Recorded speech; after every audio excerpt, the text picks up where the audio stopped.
Hello കൂട്ടുകാരെ, നമുക്കൊരു ടോപ്പിൻ്റെ തുണിയിൽ നമ്മുടെ ബോട്ടത്തിൻ്റെ തുണിയും കൂടെ അറ്റാച്ച് ചെയ്ത് നെക്കൊന്ന് ഡിസൈൻ ചെയ്തെടുത്താലോ.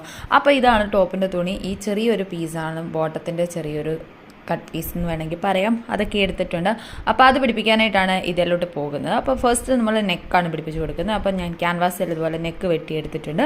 അപ്പോൾ ലെങ്ത് വിട്ടും 6.5 വെച്ചാണ് എടുത്തിരിക്കുന്നത്. നല്ല തുണിയുടെ മണ്ടയിലോട്ട് ലൈനിങ് തുണി വെച്ചിട്ടുണ്ട്. അതിൻ്റെ പക്കത്ത് ക്യാൻവാസ് വെച്ചിരിക്കുന്ന തുണിയും കൂടെ വെച്ചിട്ട് തന്നെ ഇതുപോലെ പിൻ ചെയ്തെടുത്തിട്ടുണ്ട്. എന്നിട്ട് ഇതിൻ്റെ നെക്കൊന്ന് ഇതുപോലെ ക്യാൻവാസിനോട് ചേർത്ത് തന്നെ ഒന്ന് അടിച്ചൊന്ന് എടുക്കുന്നുണ്ട്. എന്നിട്ട് അതിനെ നേരെ മറിച്ചിട്ട് നെക്കായിട്ട് എടുക്കുന്നുണ്ട്. അപ്പോൾ നെക്കായിട്ട് എടുത്തതിന് ശേഷം ഇനി നമ്മുടെ ബോട്ടത്തിൻ്റെ തുണിയാണ് വെച്ച് കൊടുക്കേണ്ടത്. അപ്പോൾ അത് പാർട്ട് 2 ആയിട്ട് അടുത്ത പാർട്ടിലായിട്ടാണ് വരുന്നത്. ഈ ഒരു പാർട്ടിലായിട്ട് ഇതെല്ലാം കൂടെ ആഡ് ചെയ്യാനായിട്ട് പറ്റത്തില്ലല്ലോ, അതുകൊണ്ടാണ്. അപ്പം പാർട്ട് 2 ആയിട്ട് അത് ഇനിയിപ്പം അടുത്ത വീഡിയോ ആയിട്ട് വരുന്നതായിരിക്കും. അപ്പോൾ നമ്മുടെ നെക്ക് തന്നെ കംപ്ലീറ്റ് ചെയ്തിട്ടുണ്ട്. ഇനി ആ ബോട്ടത്തിൻ്റെ തുണിയും കൂടെ വെക്കണം. ഇതിൻ്റെ ഫുൾ വീഡിയോ ഓൾറെഡി ചാനലിലൂടെ